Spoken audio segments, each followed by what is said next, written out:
Eron va Hizbulloh bir vaqtning o'zida Isroilga zarba berdi. Eron AQShning Bahrayndagi aviabazasini vayron qildi. Eron qo'shnilariga emas, Amerikaga qarshi kurashmoqda. Aroqchi Zelenskiy Erondagi urush Ukrainaga qurol yetkazishga ta'sir qilishidan xavotirda. Pokiston Afg'onistondagi Bagram aviabazasiga hujum qildi.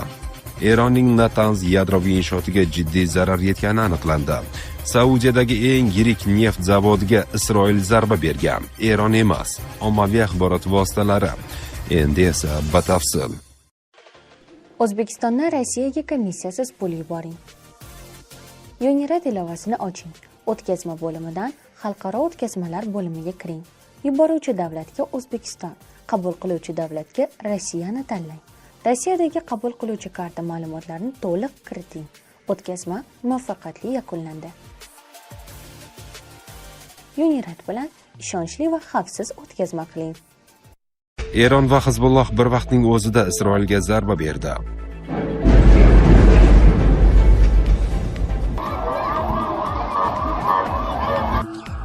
Wow!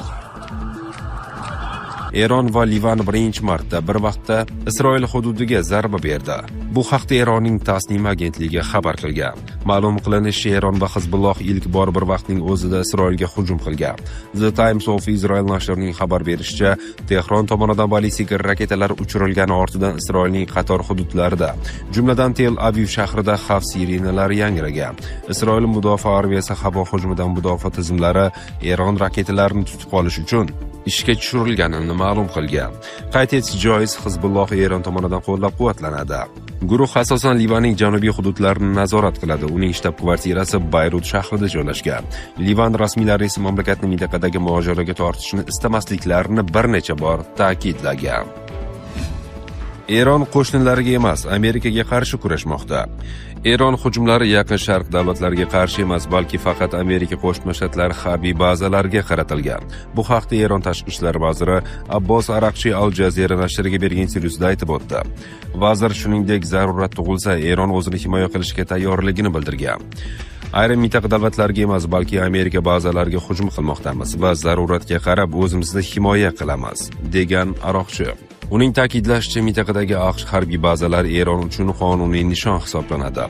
U Isroil va AQShning hozirgi harbiy harakatlarining oqibatlarini to'liq tushunmayotganlikda ayblagan. Vazirga ko'ra, hozirgi urush mintaqaviy mojaro emas, balki Eron va AQSh o'rtasidagi qarama-qarshilik bo'lib, u butun Yaqin Sharqqa ta'sir qilmoqda. Zelenskiy Erondagi urush Ukrainaga qurol yetkazishga ta'sir qilishidan xavotirda. Yaqin Sharqda uzoq davom etadigan urush Ukrainaga qurol yetkazib berishga ta'sir qilishi mumkin. Bu haqda Ukraina prezidenti Vladimir Zelenskiy DV nashriga bergan intervyusida aytib o'tdi. Zelenskiyning ta'kidlashicha, hozircha Ukraina ittifoqchilaridan kelayotgan qurol yetkazib berish hajmida kamayish kuzatilmayapti. Hozircha ta'sirini ko'rayotganimiz yo'q. Kutganimizdek bo'lgan yetkazib berishlar kamaymadi, lekin faqat bir kun o'tdi. Shuning uchun xulosa chiqarishga erta. Shu bilan birga prezident Yaqin Sharqda uzoq davom etadigan harbiy mojaro yuzaga kelsa, xavflar ortishi mumkinligini tan olgan. U bunday holat qurol yetkazib berishga ta'sir qilishiga ishonishini bildirib o'tgan. Eron AQShning Bahrayndagi aviabazasini vayron qildi. 3-mart kuni Bahrayndagi AQSh harbiy bazasining asosiy qo'mondonlik markazi Eron tomonidan uyushtirilgan hujumlar oqibatida vayron qilindi. Bu haqda Tasnim xabar qilgan. Islomiy inqilob qo'riqchilari korpusi Bahraynning Shayx Iso tumanida joylashgan AQSh aviabazasiga operatsiyaning 14-to'lqini doirasida zarba berganini ta'kidlagan. Bayonotga ko'ra, hujum davomida 20 ta dron va 3 ta raketa qo'llanilgan. Natijada baza hududidagi asosiy qo'mondonlik binosi vayron bo'lgan hamda yoqilg'i baklari yonib ketgan. Mazkur voqea Tehron va Washington o'rtasida umuman vositachilikda bilvosita yadroviy muzokaralar davom etishi mumkin bo'lgan vaqtda sodir bo'ldi. Eronning Natanz yadroviy inshootiga jiddiy zarar yetgani aniqlandi. Vantor kompaniyasi tomonidan joriy yilning 1 va 2 mart kunlari olingan sun'iy yo'ldosh tasvirlari Eronning Isfaxon viloyatida joylashgan Natanz yadroviy inshootlari majmuasiga yangi shikastlanishlar yuzaga kelganini ko'rsatdi. Bu haqda The Times of Israel xabar qilgan. 2 mart kuni olingan suratlarda majmua hududidagi kamida 2 ta kichik bino jiddiy zarar ko'rganini ko'rish mumkin. Ushbu binolar 1 mart kuni olingan tasvirlarda butun holatda bo'lgan. Qayd etish joiz, Natanz inshooti avval ham nishonga olingandi. 2025-yilning iyun oyida Isroil va Eron o'rtasida yuz bergan 12 kunlik mojaro davomida bu obyekt asosiy nishonlardan biri ekani ta'kidlangan. Keyinchalik AQSh ham mazkur mojaroga qisqa muddatga qo'shilgan. Eron tomoni 1-mart kuni Natanz yana hujumga uchraganini ma'lum qildi. Eron atom energiyasi tashkiloti rahbari Muhammad Islomiy BMTning yadroviy nazorat agentligiga yo'llagan maktubida AQSh va Isroilni obyektga 2 marta zarba berganlikda ayblagan. Pokiston Afg'onistondagi Bagram aviabazasiga hujum qildi. Pokiston kuchlari Afg'onistondagi Bagram aviabazasiga havodan zarbalar berdi. Ma'lumotni sun'iy yo'ldosh tasvirlari va rasmiy manbalar tasdiqladi. Bu haqda The New York Times xabar qilgan. Pokiston tomoni bazadagi harbiy texnika va omborlarni nishonga olgan. Maqsad afg'on harbiy salohiyatini zaiflashtirish hamda Tahriki Tolibon Pokiston jangarilarga ko'rsatilayotgan yordamni to'xtatish hisoblanadi. Guvohlar baza yaqinida portlash ovozlarini eshitgan. AQSh 2021-yilda Afg'onistondan qo'shinlarni olib chiqqach, Bagram bazasi Tolibon nazoratiga o'tdi.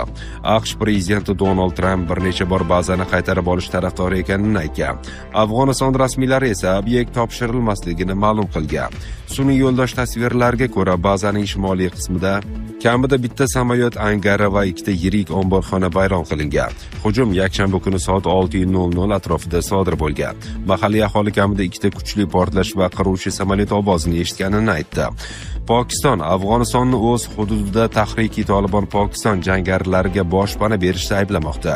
Ushbu guruh yillar davomida Pokiston xavfsizlik kuchlariga qarshi hujumlar uyushtirib keladi. Bagram Kobuldan qariyb 40 kilometr shimolda joylashgan bo'lib, 20 yil davomida AQSh harbiylarining Afg'onistondagi asosiy markazi va eng yirik bazasi vazifasini o'tagan. So'nggi bir hafta ichida Pokiston Afg'onistonga 50 dan ortiq aviazarbalar berdi. Afg'oniston hukumati ayrim hujumlar oqibatida tinch aholi orasida qurbonlar borligini ta'kidladi. Bagram atrofida yashovchi aholi tinchlik tarafdori ekanini, biroq hujumlar davom etsa, o'z yurtini himoya qilishga majbur bo'lishini aytmoqda. Afg'oniston mudofaa vazirligi 1-mart kuni Pokistondan havo hujumlari amalga oshirilgani haqida bayonot bergan. Biroq nishonga olingan obyekt nomi ochiqlanmagan. Tolibon har yili avgust oyida ba'zida harbiy arsenal namoyishi va parad o'tkazib keladi. Saudiyadagi eng yirik neft zavodiga Isroil zarba bergan. Eron emas. Ommaviy axborot vositalari. Isroil Saudiya Arabistonidagi Ras Tanura shahrida joylashgan Saudiya Aramco neftni qayta ishlash zavodiga qarashli qilingan hujum ortida turgan.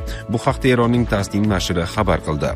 Ma'lumotlarga ko'ra, Saudiya Arabistoni neft obyektlari Eron hujumlarining nishonlari qatoriga kirmagan. Agentlik manbasining ta'kidlashicha, Saudiya Arabistonining Ras Tanura hududidagi neft zavodiga dron qoldiqlari tushishi oqibatida yong'in chiqqan. Biroq hech kim jabrlanmagan va bu hodisa neft ta'minotiga ta'sir qilmagan. Manbaning ta'kidlashicha, hujum soxta bayroq ostida amalga oshirilgan bo'lishi mumkin va uning maqsadi Eronga qarshi harbiy operatsiyalar va fuqarolik obyektlariga qilingan zarbalardan e'tiborni chalg'itishdir. Shuningdek, agentlik razvedka ma'lumotlariga tayanib, Birlashgan Arab Amirliklaridagi Fuji aeroporti ham Isroil operatsiyasining keyingi nishonlaridan biri bo'lishi mumkinligini bildirib o'tgan.